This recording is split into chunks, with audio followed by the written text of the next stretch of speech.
বিকেলবেলাতে সোনাকে ঘুম পাড়িয়ে আমিও একটু ওর পাশে ঘুমিয়ে পড়েছিলাম। সেই সময় বদ্দিভাই এসে বলে, চলো ছোট, একটু বাজারে যাব, কিছু কেনাকাটা করার আছে। আমি বললাম ঠিক আছে, সোনা ঘুম থেকে উঠুক, তারপরেই না হয় বাজারে যাই, কারণ ওকে রেখে গেলে ও ঘুম থেকে উঠে ভীষণ কান্না করবে আমাকে না দেখলে। তো বললো ঠিক আছে চলো। তো ওখানে যাওয়ার পর সোনা তো খেলনা গাড়ি কেনার জন্য ভীষণ জেদ করছিল, মানে এইটুকু বয়স ওর, তাতেই ও বুঝে গেছে কোনটা ওর খেলনা কোনটা খেলনা না, কোনটা বড় খেলনা কোনটা ছোট খেলনা। তো ছোট একটা গাড়ি কিনে দিয়েছে, কিন্তু ওর না সেটা পছন্দই হয়নি, ওর ওই বড় গাড়িটার দিকেই ঝোঁক।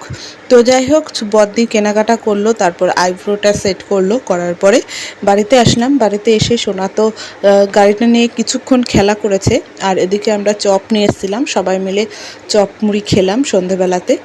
বেশ ভালোই কাটলো সন্ধ্যাবেলাটা। তো যাই হোক, কেমন লাগলো ভিডিওটা অবশ্যই জানিও।